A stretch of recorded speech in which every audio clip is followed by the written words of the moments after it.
ఏమైతుందన్న ఈ కొడుకులు నా మమ్మల్ని చేస్తే అంటే మమ్మల్ని చేస్తే పర్వాలేదండి. ఇంకా రెబ్బా పటేల్ రకుల్ పిక్కింగ్ చేయటమేంది వాళ్ళు లేడీ నక్సలైట్ ఎట్టనా వాళ్ళ చేశారని మీకేమైనా ఉందా ఆధారం? ఎందుకు లేదు? ఇప్పుడు మీరు చెప్పిన హీరోయిన్స్ గౌరవనీయ మంత్రి వర్యులు కొండా సురేఖ గారు చెప్పారు. ఎట్లా తెలిసింది సమంత గారి ఇష్యూ? ఏమనుకుంటున్నారు? కొండా సురేఖ గారు చెప్పిందాన్ని విత్డ్రా చేసుకున్నారు, అది కోర్టులో నడుస్తుంది. కోర్టు కాదండి, ఒకటే చెప్తున్నాను. హైకోర్టులో ఈయన రిపోర్ట్ బయట పెట్టమనండి. ఫస్ట్ హైకోర్టు ఏదో సబ్మిట్ చేశారు. టెలిఫోన్ ట్యాపింగ్ మీద 19 మంది జడ్జిల టెలిఫోన్ ట్యాపింగ్ బయట పెట్టమనండి. ఏం దారుణం అండి ఇది. కొడుకులు వీళ్ళు తెలంగాణ తెచ్చింది ఎందుకు? వీళ్ళు ఆటలు ఎందుకు? సినిమా హీరోయిన్లను ట్యాపింగ్ చేయడం ఎందుకు? ఆడబిడ్డలను బ్లాక్ మెయిల్ చేయడం ఎందుకు? ఒకటి భరత్ గారు, భార్య భర్తల మాటలు అంటే ఏందండి దుర్మార్గులు? ఇంత నీచంటే సరిపోయిందండి నా కొడుకులు. ఒక పవిత్రమైన యూనిఫామ్ పోలీసులు వేసుకున్న నా కొడుకులు ఇదేం దారుణాలండి. సౌదీ అయితే ఈ చట్టాలు భలే పనిచేస్తున్నాయండి వీళ్ళకు. ఏం మాట్లాడుతున్నారు భరత్ గారు? సరిగ్గా భాష ప్రజాస్వామ్య భాష సరిపోతుంది కొడుకులకు. ఏం మాట్లాడుతున్నారు? సినిమా హీరోలు ట్యాపింగ్ చేస్తారు, భార్య భర్తలు ట్యాపింగ్ చేస్తారు. ఇప్పుడు సినిమా హీరోయిన్ లో ట్యాప్ చేసినట్టు మన సోషల్ మీడియాలో దానిలో చూస్తున్నాం తప్ప పోలీసులు ఇప్పటి వరకు సిటీ ఇన్వెస్టిగేషన్ లో ఎక్కడ కూడా పలానా సినిమా హీరోయిన్ ట్యాప్ చేసినట్టు ఎక్కడ చెప్పలేదు, వాళ్ళ విచారణకు విలువలేదు. ఇది మనం మీడియాలో స్పెక్యులేషన్, సోషల్ మీడియాలో థంబ్నెయిల్స్ పెట్టుకోవడానికి అట్రాక్టివ్ అనిపిస్తుంది తప్ప ఇప్పుడు మీరు ఒకళ్ళిద్దరు హీరోయిన్ల పేర్లు చెప్పారు. దయచేసి ఒక మాట, ఒక ప్రజాస్వామ్య దేశంలో, ఒక ప్రశాంతంగా ఉన్న తెలంగాణలో ఈ అల్లకల్లోలం ఒక కుటుంబం గురించి జరిగిందండి. తెలంగాణ ప్రజలంతా వినాలా దయచేసి. మేము ఒక రాజకీయ నాయకుడిగా మాట్లాడతలేండి. ఒక ప్రశాంతమైన తెలంగాణ, ఎందుకంటే ఒక కల్లోలితమైన తెలంగాణ ఉండేది ఒకప్పుడు. కానీ మాకు తెలిసి 2001 నుంచి తెలంగాణ ఉద్యమం వచ్చిన తర్వాత బాగా తగ్గుతూ పోయింది. 2014 తర్వాత చిన్న సంఘటనలు అక్కడక్కడ అడపాదడప సంఘటన తప్ప ఇక్కడ ప్రశాంతంగా ఉందండి తెలంగాణ. ఒక్క కుటుంబం గురించి కొందరు దుర్మార్గులైన అధికారులు, దుర్మార్గులైన కులపిచ్చున్న విధవలు ఆ యూనిఫామ్ ని దుర్వినియోగం చేశారండి. నా బాధ అంతా ఏంటంటే ఆ పోలీస్ యూనిఫామ్ దుర్వినియోగం చేశారండి. అంటే వీళ్ళు ఏమైనా చేస్తారు ఆ యూనిఫామ్ ఉంటే, ఆ యూనిఫామ్ పరువు తీశారనే బాధ తప్ప. ఒకటి చెప్తున్నాను, హైకోర్టులో అఫిడవిట్ ప్రొడ్యూస్ చేశారండి. ఈ టెలిఫోన్ ట్యాపింగ్ ఇష్యూస్ లో ఎంతమంది జడ్జిలు అంటే అది డిస్క్లోజ్ చేయట్లేదు, ఇంకా సమస్యలు ఎక్కువ వస్తాయండి. దీన్ని మేము అందు గురించి అంటున్నాము. ఇప్పుడున్న కాంగ్రెస్ ప్రభుత్వాన్ని లోపాయికారి ఒప్పందాలు, లోపాయికారి బ్లాక్ మెయిల్స్ వదిలిపెట్టి సిబిఐకి ఇవ్వండి దీన్ని. అప్పుడు దీన్ని తాట తొలుస్తాం. నేను చెప్పేది ఇంకోటి కాదు.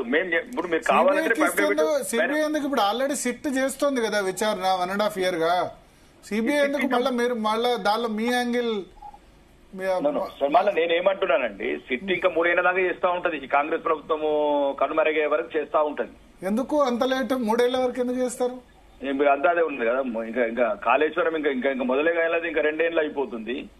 ఇంకా వాంగ్మూలాలు, మళ్ళీ కమిషన్ ఎక్స్టెన్షన్ మళ్ళీ ఒక 2 ఏళ్ళు. ఈ టెలిఫోన్ ట్యాపింగ్ మనం మొదలు పెట్టిన నుంచి రేవంత్ రెడ్డి గారు ప్రమాణ స్వీకారం చేసినప్పటి నుంచి మొదలు పెట్టారు దుకాణము.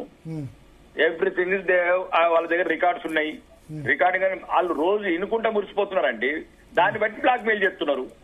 గత ప్రభుత్వం ఎవరైతే ప్రధానమైన పాత్రలు ఉన్న యువరాజులు కావచ్చు, రాజులు కావచ్చు, రాష్ట్ర కుటుంబ సంబంధికులు కావచ్చు, అందరినీ లోపాయిక ఒప్పందాలు మీరు ఎంత సంపాదించుకున్న దాంట్లోకి వెళ్ళి ఇవ్వండి. ఇదేందండి?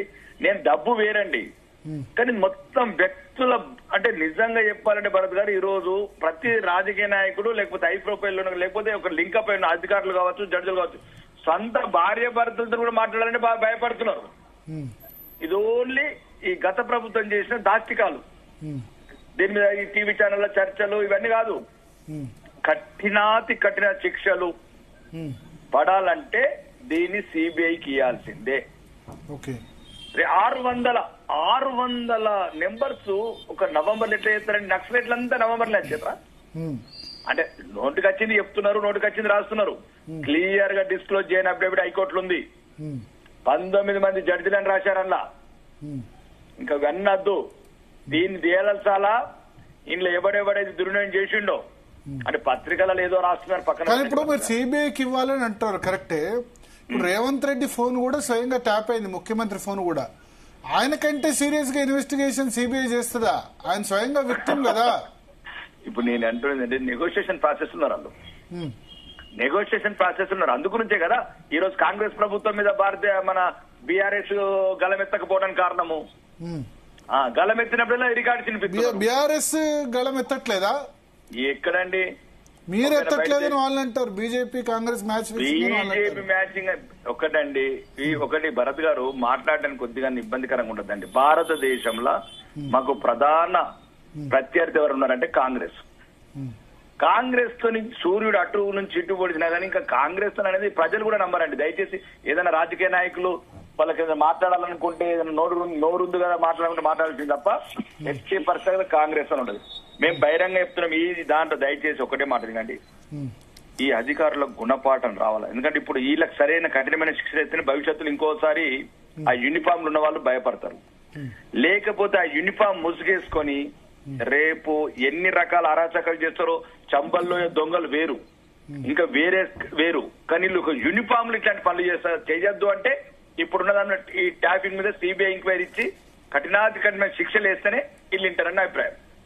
Okay okay.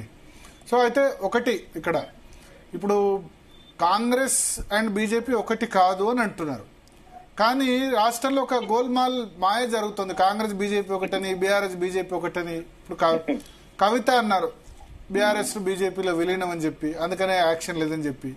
ఇట్లా చాలా చర్చలు జరుగుతున్నాయి. మీ దగ్గరకు వచ్చినంత మాత్రం ఏం లాభం? ఇప్పుడు ఈ గవర్నమెంటే కదా, సిట్టే కదా ఇక్కడ దాకా తీసుకొచ్చింది.